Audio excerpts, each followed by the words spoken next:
Hindi ko alam kung saan ko sisimulan, pero kailangang mailabas ko na ang mga salitang ito, dahil gabi-gabi akong nagigising na para bang may mabigat na bato sa dibdib.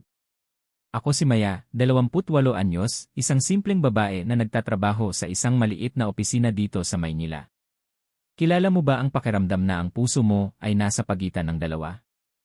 Na kahit anong pilit mo, hindi mo mapili kung kanino dapat ibigay ang lahat ng pagmamahal mo. Ganito ang sitwasyon ko. May taong pumasok sa buhay ko na tila kumumpleto sa mga piraso ng aking pagkatao na matagal nang nawawala. Siya si Carlo. Sa umpisa, kaibigan lang siya. Kasamahan sa trabaho. Palagi kaming nagtutulungan sa mga proyekto, nagkukwentuhan tuwing break, at unti-unti, nadiskubre ko ang isang espesyal na koneksyon na hindi ko inaasahan. Pero si Carlo ay may asawa na. May pamilya. Alam kong mali ito. Alam kong hindi dapat mangyari. Pero paano kung ang puso ay hindi sumusunod sa utos ng isip? Sa bawat mensahe niya, puso ko'y tumitibok ng mabilis. Sa bawat ngiti niya sa akin, parang may liwanag na pumapasok sa madilim kong mundo. Hindi ko inaasahan na sa kabila ng lahat, ako ay mahalaga para sa kanya. Pero may isang tao pang mahalaga si Carlo. Ang kanyang asawa, si Ana, na matagal na niyang kasama sa buhay. Hindi ko maiwasan ang mga tanong, paano kung malaman niya ang tunay na nangyayari? Paano kung masaktan siya? Naranasan mo na ba ang magmahal ng tao na hindi mo pag-ari? Nasaktan na ba ang puso mo sa isang relasyon na pilit mong pinipigil? May mga araw na gusto ko nang sumuko, pero sa bawat tawa ni Carlo, sa bawat yakap na hindi niya maipaliwanag, lalo akong nahuhulog. Sa isang gabi, nagkita kami sa labas ng opisina. Tahimik lang ang paligid at unti-unti niyang sinabi sa akin ang kanyang mga pag-aalinlangan. Maya, hindi ko alam kung ano ang dapat kong gawin. Mahal kita, pero hindi ko kayang iwan si Ana agad. May mga bata pa kami. Napaiyak ako nang marinig iyon. Carlo, gusto ko lang na malaman mo na kahit ano ang mangyari, narito ako para sayo. Pero sa likod ng mga salitang iyon, alam kong naghahanda na siya sa isang mahirap na desisyon. Matapos ang aming huling pag-uusap ni Carlo, ramdam ko na parang may mabigat na bagyong paparating. Hindi lang sa kanya, pati na rin sa akin. Lumipas ang mga araw, at unti-unti kaming nagkikita ng mas madalang. Hindi na tulad ng dati na palagi kaming nagkukwentuhan sa opisina. May tinatago siyang lungkot sa mga mata niya, at ako naman ay pilit kinokontrol ang mga damdamin ko para hindi masyadong sumakit ang puso ko. Isang gabi, habang naglalakad ako pauwi, tumawag siya sa akin. Maya, pwede ba tayong magkita? May gusto akong sabihin. Tumango ako sa sarili ko kahit wala siyang nakikita. Sa isang tahimik na kapehan, nag-usap kami ng walang iniwang lihim. Maya, alam kong nasasaktan ka. Mahal kita, pero alam kong masakit ito para sa'yo. Napaluha ako, Carlo, gusto ko lang na maging totoo tayo sa isa't isa. Pero hindi ko alam kung hanggang kailan ko kaya ito. Napansin ko ang pag-aalinlangan sa kanyang mga mata. Parang hinahati siya ng dalawang mundo, ang pamilya niya at ang puso niya para sa akin. Alam mo, Maya, hindi ko pwedeng iwan si Ana agad. May mga pangakong binitiwan kami sa isa't isa, lalo na para sa mga anak namin. Naiintindihan ko iyon, sabi ko habang pilit nilalabanan ang mga luha, pero paano ang pangakong binitiwan mo sa akin? Ang pagmamahal mo? Huminga siya ng malalim, hindi ko alam kung paano ko pagsasabayin ang lahat. Ang puso ko ay nagkakaroon ng away, isang bahagi na gustong manatili sa dati, at isang bahagi na gustong sumubok ng bago. Pero ano nga ba ang tama? Sa aking puso, gusto kong marinig ang sagot mula sa kanya. Pero sa isip ko, gusto kong pakinggan ang katotohanan. Minsan, naisip ko rin na baka ako lang ang nagkakamali sa pag-ibig na ito. Ngunit nang may isang umaga, napagpasyahan kong harapin ang sarili ko. Tumawag ako kay Ana. Si Ana ang asawa ni Carlo. Hindi ko alam kung tama ba ang ginawa ko, pero gusto kong malaman ang buong katotohanan mula sa panig niya. Nang makausap ko siya, ramdam ko ang sakit na dala ng isang babaeng niloko ng taong pinakamamahal niya. Hindi ko alam kung bakit nangyari ito, Maya, sabi niya nang may luha sa kanyang tinig, pero ang gusto ko lang ay maging masaya si Carlo, kahit pa wala na ako sa kanyang buhay. Napaluha rin ako sa mga salitang iyon. Isang gabi, nagpasya si Carlo na mag-anyaya sa akin at kay Ana na magkita-kita kami. Alam kong mahirap para sa amin lahat, pero sa puso ko, alam kong kailangan naming mag-usap ng harapan. Salamat sa pagpayag niyong magkita tayo. Hindi ito madali pero gusto kong matapos na ang mga hindi pagkakaintindihan. Alam kong nasasaktan namin kayong dalawa lalo na ikaw, Ana. Nasaktan na ako, Carlo. Pero ang pinakamasakit ay ang kawalan ng kapanatagan sa puso ko. Hindi ko alam kung saan ako lulugar sa buhay mo. Alam kong may mga kasalanan tayo lahat dito. Pero gusto kong malaman kung ano ba ang tunay na nararamdaman natin para sa isa't isa at para sa sarili natin. Maya, mahal kita, pero si Ana ay aking kabiyak at ina ng aking mga anak. Hindi ko kayang iwan siya ng biglaan. Kung mahal mo si Maya, Carlo, dapat nating harapin ang katotohanan ng hindi sinasaktan ang isa't isa. Pero paano, Ana? Paano kung ang puso mo ay hati? Hindi madali, Maya. Gusto kong maging tapat sa inyo pareho. Pero hindi ko pa alam ang tamang gawin. Pagkatapos ng gabi na yon, unti-unting naging malinaw sa akin na hindi ko pwedeng ibigay ang puso ko ng buo sa isang taong nahahati pa rin ang damdamin. Ngunit paano ba hahayaang mawala ang taong mahal mo?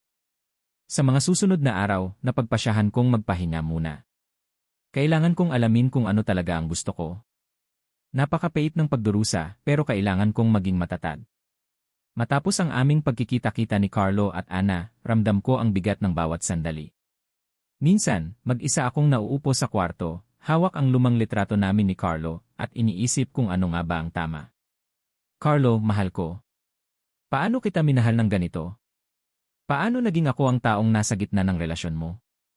Alam kong may asawa ka, may pamilya. Pero sa bawat sandali na kasama kita, para akong buhay na buhay. Ngunit bakit ganito? Bakit ang pagmamahal ay nagiging dahilan ng sakit? Hindi ko alam kung anong bukas ang naghihintay sa atin. Kung papipiliin ako, alam kong kailangan kong palayain ang puso ko mula sa tanikala ng pagmamahal na ito. Pero paano? Paano ko haharapin ang mundong ito na wala ka? Paano ko tatanggapin na ako'y magiging dahilan ng pagkawasak ng isang pamilya? Sa kabila ng lahat, kailangan kong maging matapang at harapin ang katotohanan na minsan, ang tama ay ang magpaalam. Matapos ang lahat ng pag-iisip, luha, at pagsubok, napagpasyahan ko na ang dapat kong gawin. Hindi madali ang desisyong ito, ngunit alam ko sa puso ko na ito ang tama, para sa akin, para kay Carlo, at para kay Ana. Carlo, mahal ko, pinili kong palayain ang puso ko sa'yo. Hindi dahil hindi kita mahal, kundi dahil mahal kita ng sapat upang hayaan kang maging masaya, kahit hindi ako ang kasama mo sa huli. Ana, patawad kung naging dahilan ako ng iyong sakit. Nais ko lang na sana, isang araw, mapatawad mo rin ako.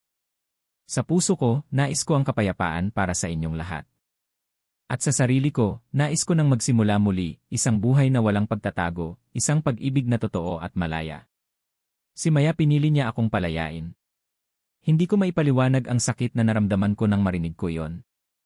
Mahal ko siya, at ngayon, nawala siya sa aking buhay dahil mahal ko rin si Ana at ang aking mga anak. Saan ba talaga ako lulugar? Sa puso ng dalawang babaeng ito o sa responsibilidad bilang isang asawa at ama? Alam kong mali ang ginawa ko, ngunit hindi ko naman sinadyang saktan ang sinuman. Sana'y patawarin ako ni Maya at Ana. Nang malaman kong may ibang babae si Carlo, nasaktan ako ng labis. Ngunit nang nakita ko ang tapang ni Maya na umalis sa buhay nila, naisip ko, marahil ito na ang katapusan ng aming pamilya.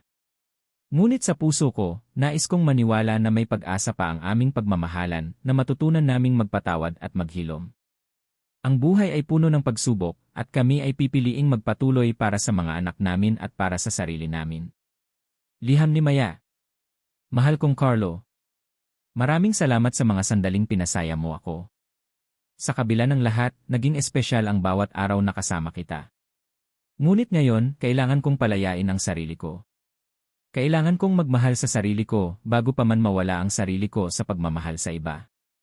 Sana'y maging masaya ka sa piling ni Ana, at sana'y matagpuan mo ang tunay na kapayapaan sa puso mo. Paalam na muna, at sana ay magtagpo tayo muli sa mas magandang panahon. Maya. Liham ni Carlo. Mahal kong Maya. Hindi ko inaasahan na mawawala ka sa buhay ko ng ganito. Sakit na sakit ang puso ko, ngunit naintindihan ko ang desisyon mo. Pinagsaluhan natin ang pagmamahal na hindi dapat, ngunit totoo ang bawat damdamin na ibinahagi natin. Pangako ko, aalamin ko ang sarili ko at aayusin ko ang buhay ko para sa'yo, para kay Ana, at para sa mga anak namin.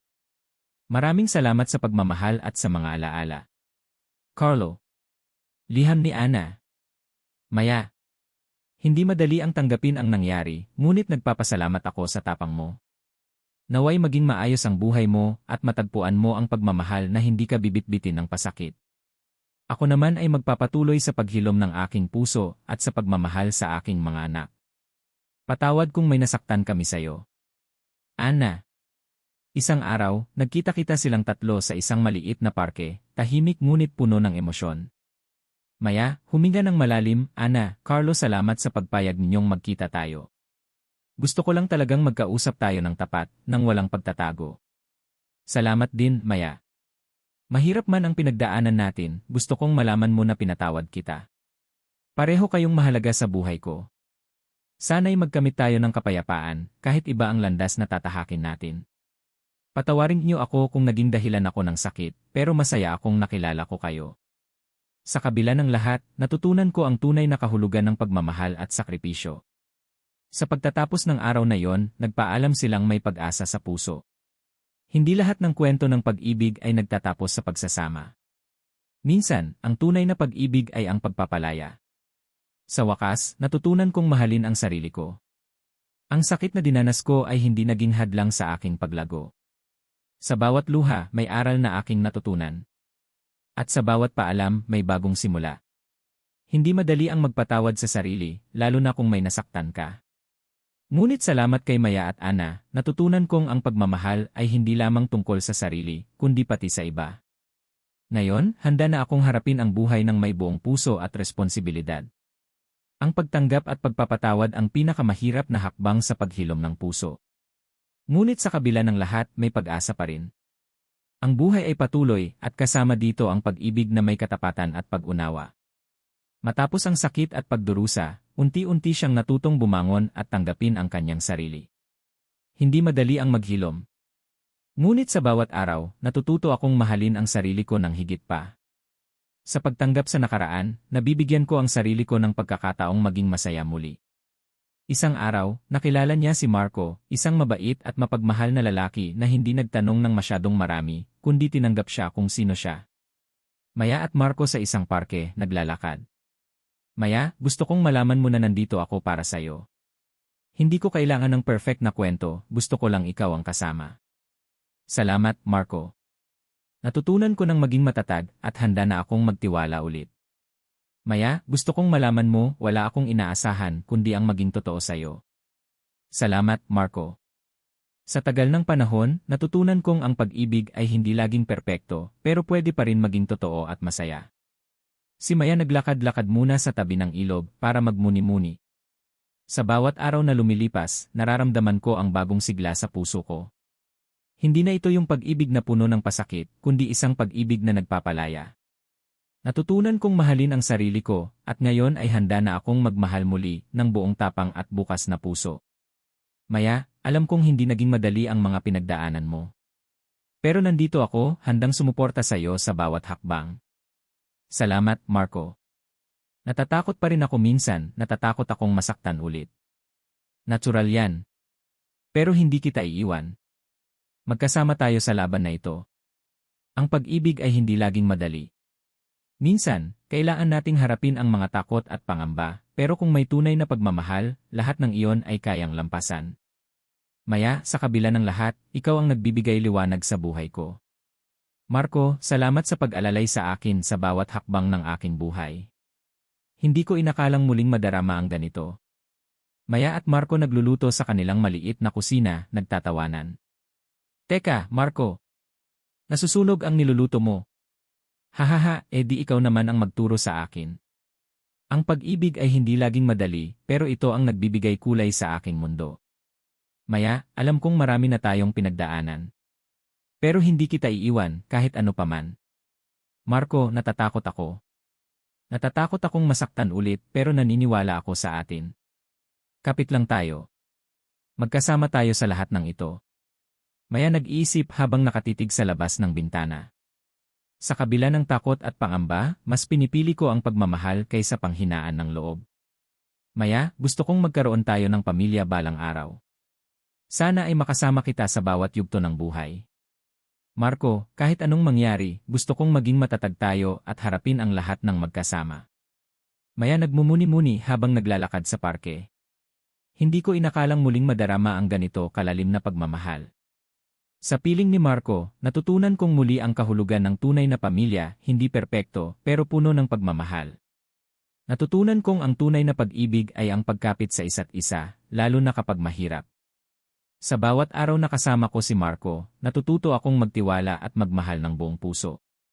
Natutunan kong maging matatag, hindi lang para sa sarili ko kundi para sa taong nagmamahal sa akin ng tapat. Pagkalipas ng ilang buwan mula nang magkausap sila sa parke, unti-unting nabuo ang kapayapaan sa puso ni Maya, Carlo, at Ana. Hindi naging madali ang lahat, ngunit ang bawat isa ay nagdesisyong magpatawad at magpatuloy sa kani-kanilang mga buhay. Si Carlo at Ana ay nagpatuloy sa pag-aalaga sa kanilang pamilya, mas naging matatag ang kanilang relasyon dahil sa kanilang mga pinagdaanang pagsubok. Naging bukas ang komunikasyon nila at ang pagmamahal nila sa isa't isa at sa kanilang mga anak ang naging sandigan nila. Samantala, si Maya naman ay unti-unting bumangon mula sa sakit ng nakaraan. Sa piling ni Marco, nakatagpo siya ng pagmamahal na totoo at walang halong pagtatago. Sa bawat araw, lumalalim ang kanilang samahan, puno ng pagtitiwala, respeto, at pag-unawa. Isang araw, habang naglalakad sina Maya at Marco sa tabi ng ilog, huminto sila at nagtanaw sa malawak na tanawin ng pagsikat ng araw. Hawak kamay silang nagmasid sa bagong bukang liwayway. Mula ngayon, Marco, bulong ni Maya, handa na akong harapin ang anumang darating, basta't kasama kita. Umiti si Marco at sagot, hindi ka na nag-isa, Maya. Magkasama tayo sa bawat hakbang. Sa kanilang mga puso, dala nila ang mga aral ng nakaraan, ang mga sugat na naging lakas, ang mga paalam na nagbukas ng mga bagong pintuan, at ang pagmamahal na nagbigay ng tunay na kahulugan sa kanilang buhay. At doon, sa liwanag ng bagong araw, nagsimula ang isang bagong yugto ng pag-ibig, puno ng pag-asa at pangarap.